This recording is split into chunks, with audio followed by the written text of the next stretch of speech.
dhammaan marti sharafta halkan isugu timid inta martida loo yahay iyo inta martida ahaba waxaan ku salaamayaa salaata salaamka assalaamu calaykum waraxmatullahi wabarakaatu. intaa ka bacdi caawa halkan shirkan waxaynu isugu qabanay oo inoo martiya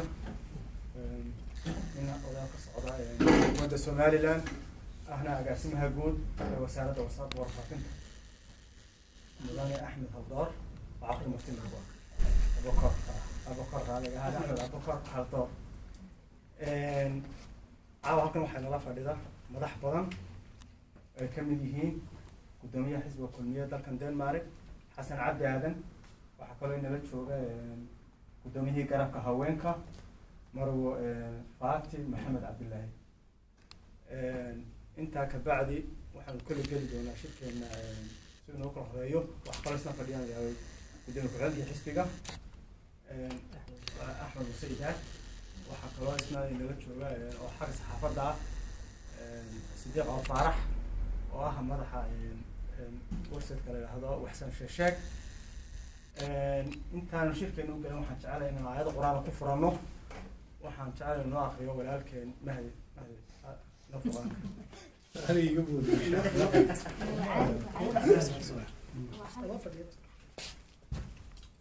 تمام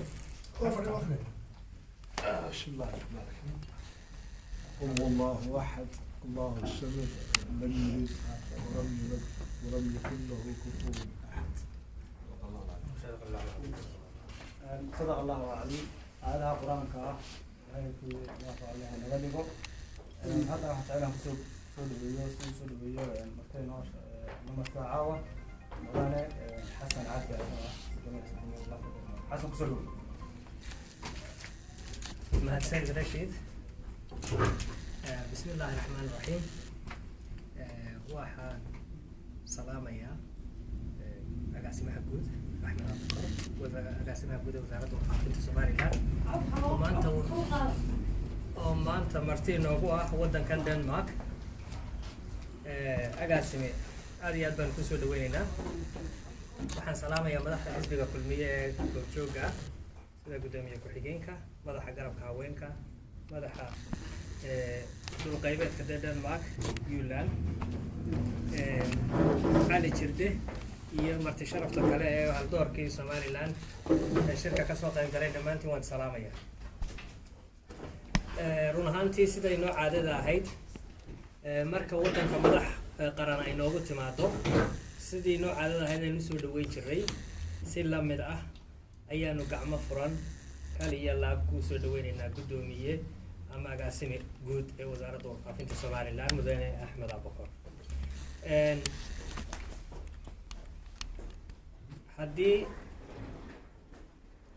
xoogaa yar maaragtay oo xagga diyaargarowga iyo kulansiinta dadku waa maalin yara fasax oo dalka lagu kala maqan yahay intan ka badan oo dad ah ayaa soo dhaweynta loo diyaar ahayd oo inay timaado maaragtay shirkan ka soo qayb galay ahayd waa maalin fasax oo dalka qaybihiisa kala duwan lagu kala maqan yahay marka sidaas dad maaragtay intii ka badan oo lagu tala galay soo dhaweyntu ay soo haleeli weyday waxaanu si maaragtay qalbi furana aanu jeclay inaan u dhageysano fariintaada aad dalkii nooga sido wasaaraddaada iyo guud ahaan dalka dhammaantiiba sidaynu ognahay waxaad ka mid ahayd wafdi ballaaran oo dalka Sweden kusoo degay si ay ugala qayb qaataan saaliyada qurbaha maalmihii deeqaaliga ahaa maalinta 18 May oo sanadkan qiimo gaara dalka ugu fadhiday isla markaana dabaaldegii iyo fantasiyihii la dhigi jiray loo bedelay qaadaan ururin loo maaragtay loo ururinayo dadkii abaaraha ku tabaaloobay ee dalkeena markaas warbixintaas dhinacyada badan leh inaad nala wadaagtaan baan ugu faraxsannahay inaad mas-uulka qura ee Denmark u soo dhaafay inaad tahayna qiimo gaara bay noo samaynaysaa madaxdii kale Norway iyo Sweden iyo Finland bay isu kana qaybiyeen adigu haddaa tahay mas-uulkii Denmark soo hagaagay aad baan ugu faraxsannahay inaan ku soo dhaweyno xafladda ku qabanno waan warbixintaada dhegaysano aad bay noo farax gelinaysaa warbixin kooban haddaan laba eray isdul kuwa maarata ka idhaahdo jaaliyadda waddankan. jaaliyad ballaaran oo Somaliland baa waddankan degan, taariikh dheer ku leh, nololihii kala duwanaa waddanka soo maray qayb ka ahaa, ilaa dhismihii bilowgii waddanka ilaa iyo heerkii kala duwanaa ee dalka soo maray waa qayb libaaxda ka qaadan jirtay. taariikh maaragtay mug leh ku leh waddanka. maanta waxaad moodaa in dee wadamada dariska nala ahi, gaar ahaan telefishinka wasaaradda ka socoto, in dee wakiilla ku leeyihiin telefishinka qaranku. waddankan telefishinka qaranka wakiil kama joogo. waa fariin aad naga qaadi doonto. waan u baahannahay warfaafinta aad ka socoto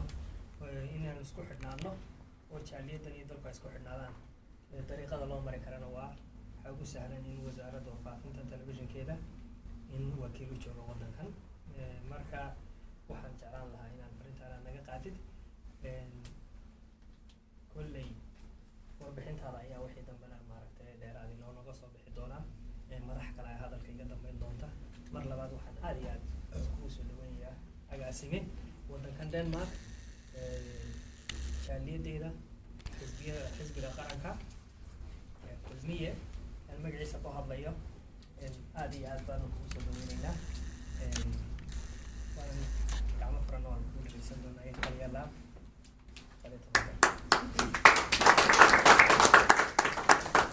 guddoomiyuhu waa mahadsan yahay. haddana waxaan kusoo dhaweynayaa guddoomiyaha garabka haweenka marwo Faatin Maxamed Cabdilaahi. Faatin. السلام عليكم ورحمة الله وبركاته. دمانتي ولدي السلام يا وحنا هلكن أزق سودويني يا أجاسمها جود ورفافينتا أحمد أبو بكر الله يقصو له قاع مفرا إن ودن كوبنهاجن إن إذا كان مرتضى الشرف ثلاثة قرح بدنا نسوق البيتين أبدا محسنتين وحنا كلها هلكن سودويني يا علي جرتين ويسنا سفر دار ما سوق علي الله يجزاك الله خير. runtii isagaa inooga warrami doona wuxuu dalkii inooga sido iyo madaxdii iyo muxuu ahaye xisbigiina. waxaan leenahay gacmo furan kusoo dhawoow. waxaan halkan idinka wada hambaleynayaa wiskiisa gurida 18 May aan leedahay dhammaantiin happy 18 May. waxaan aad u salaamayaa madaxweynaha qaranka Maxamed Axmed Maxamed Siiraayo iyo madaxdiisa ciidamada qaranka iyo dhammaan reer Somaliland oo dhan ayaan wada salaamayaa. hadal badan odhan maayo oo maanta madaxdii xisbiga fadhida iyagana waraysan doona. raallina ka ahaada dib u dhaca waa iska garan kartaan marka meel dad isugu yimaadaan ballan Afrikaan baynu leenahay dib baynu u dhacnaa. raalliha laga noqdo. waxaana la joogaa halkan safiirkii Somaliland Muuse oo isagoo waqti badan isugu kar waayay xagga cilada awgeed isagoo xanuunsanaya. isagana imaantigiisa aad baan uga mahad celinaynaa. dhammaantiinna waad mahadsantihiin. kusoo dhawaadaan leeyahay hadalka badin maayo. waxaan madaxdeenu soo dhawaad Axmed Baabal inoo warrami doona inuu waraysan doono insha Allah. Faatin waa mahadsan tahay. intaan loo gelin waxaan jecelahay inaan gudoomiye ku-xigeenka kelmadiisa idhaahdo. kabacdina cali jirte markaa insha Allah alaasina soo geli doona.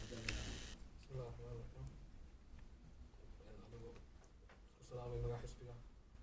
jaaliyadda iyo dhammaan بسم الله الرحمن الرحيم. أنا السلام يا مقع اسمي كلمية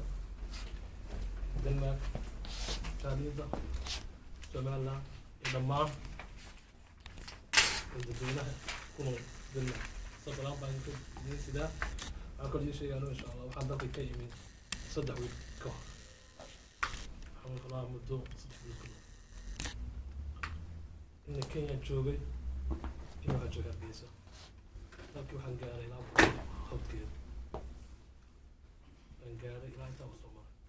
waxyaabaha ka soo arkay waxaa ka mid ah xaqiiqaya oo Kenya waxaa ka jirta abaar la yaab. inta roobka joogo halkan joogo. xilliga abaartaan la kulmay. waxyaabaha ugu weyn waxaa weeyaan dadkeenu inkastoo dad aad isku kaalmeyn iyo isku yahay laakiin wax weyn baa ku dhacay abaar caadi ah. idin waa garan kartaan kulli media wuxuu idinka qarsoon yahay ma jiro. fariinta keliya anigu aan wadaa waxaa weeyaan dadku waxay wax isugu yahay adduunka. reer Denmark haddii la yahay haddii meel kale yahay qofkii qoys badbaadin kara wuu awoodaa. isku sheeg waynu garan karnaa qof walba culeys baa saaran. beebo biin gubta hoostaal ay know waan ogahay laakiin ta ka muhiimsan waxay tahay nin walba intaad qaadi kartid iyo nin walba inta cid gaarsiin karo danma haddaynu nahay dadkaasi ceello mawno inagu madad u ah mana kala laha maanta qofka bini aadamka iyo qofkii qofka badbaadiya waa wax weyn dowladdu aad ba u dadaasha xaqiiqi aad u dadaasha weyn bay samaysay ilaa ka gees laakiin dadka waxay noqdeen wax saa kala yaacay qofba ibixi xoola inta soo degay I think sa u malayn xoolihii Somaliland less than 30% wax waa ka yar baa soo degay sa u malayn way halkaa marka ka bilow berber ka bilow waa ilaa burco gashay neef arkimaysa waana garan karta xoolo dadku waxay ahaayeen marka horta taasi waa taa abaa laisku sheegi waa nin walba uu garan karaa xaaladooda ku jira waana ogtiin xilliga in la joojiyey dabaaldegii waana arrin aad u fiican positive aad aan ugu farxay kula anigu shaksi ahaan ummadda wax loo qabto taasi waa taa wadada haweenka kalada dowladda kulanta waa iska nabadgelyo waa nabadgelyo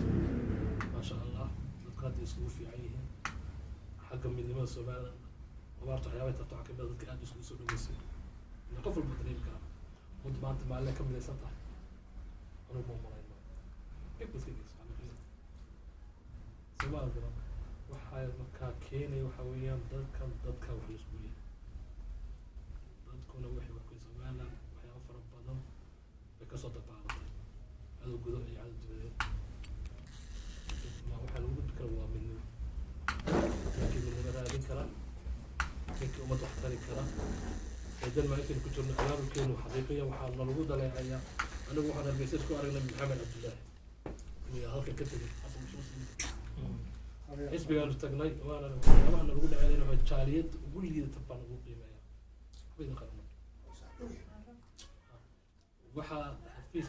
maxamed kaahin inta sanadka hore san walba anigu waa tagaa alla kulmuxaysaa jaaliyad denmark waxbaa ka jira haddii culays involves aynu leenahay ma jirto waxaynu nahay waa nalaga awood badan Sweden Finland or even maalma naga caasan naga awood xagga dhaqaalaha iyo midnimada xaqiiqda ka hadalno ilaa caasimadii Copenhagen maalma naga active second magaalada saddexaad taasina waxaa keentay waxa weeyaan dadkii iyo midnimadeeni inuu is abaabulin xilli adag baa lagu jiraa bal hal is abaabulo wixii la qaban karo iyo dadku doorasho galay ayaa haddana is caawin kara waxa gashatay qaarkaaga kugu muhiimsan waayo waad garan kartaa ilaahay ka soko wadada cirkaawo dad bay xoogooda ku kacday way dhowdhoway hadeer inay bakaarsan laakiin dad xoogooda ku kacda dhaqaale kiciyey waana midnimo la isku keenay marka waxa ummadi hadday isku tashato waa waxa weyn wadadaas cirkaawo ingiriiska ka baqay Sirey ku dhashay ingiriiska ka baqay uu samayn kari waayo waa meel aad baa adag wadada lahay laakiin dhaqaale iyo tacab isku tashi ka ummadda hadday isku tashato waxbay qaban kartaa even konton qof haddaynu nahay reer Copenhagen garbaha isqabsano waxbaynu samayn karaa konton qoys ba laga fikra minimum kaada kulli aniga laga dardaara dadka aan teginin baa dhiirigelinaya ambiya qofku marka wax baxan wax badan baa kuu suurtoobayaad garan kartaa sababta waxay isku tahay iyo waxa la kala yahay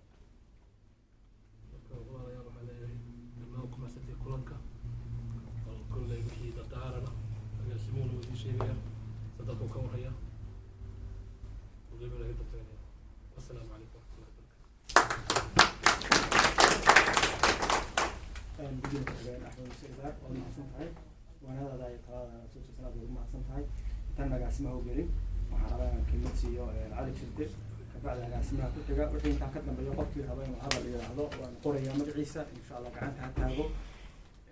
markaynu su-aale hadalkeena dhamaysanayo insha allah agaasimahan weydiin doonaa wixii aynu su-aalo aynu qabno haddii ilahayna kumudaayo cali kusoo dhaweeyo بسم الله السلام عليكم ورحمة الله تعالى وبركاته. وأنا السلام يا شرف مع الدنيا شرفت له.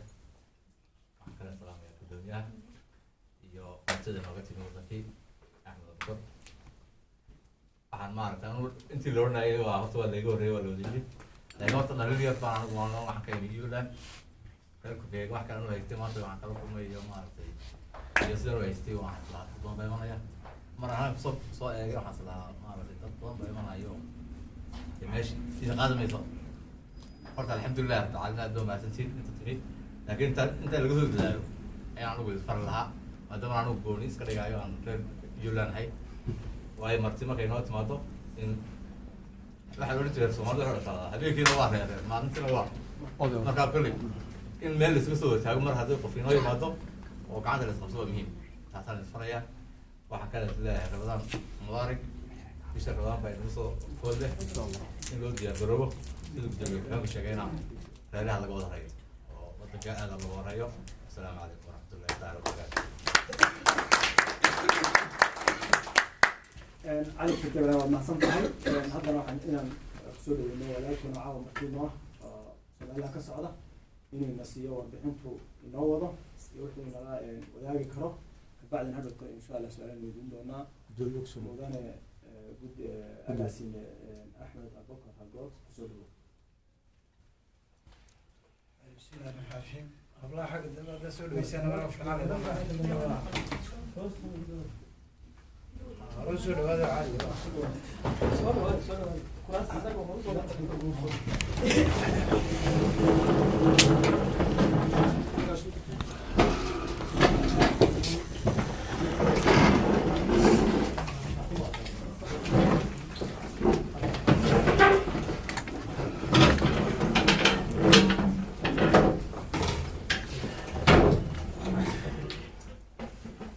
بسم الله الرحمن الرحيم السلام عليكم ورحمة الله وبركاته. عليكم السلام ورحمة لا الله يبقى وبركاته. الله نبغى عفنا طبعا كنا كاني أي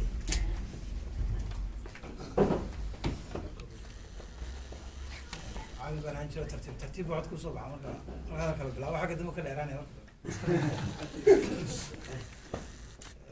madaxda halkan fadhido waan salaamayaa isbogooleed iyo madaxda kale jaaliyadda iyo dhammaan reer Copenhagen kule waddanka dee waad kala socotaan mediaad kala socotaan inta badan xaalad dalka marayso laakiin waxyaalo badan oo media soo gudbiyo aan saxayn baa jira inta oo laga yaabo inay warbixino aan kuwii rasmiga ahayn ay soo gaadhaan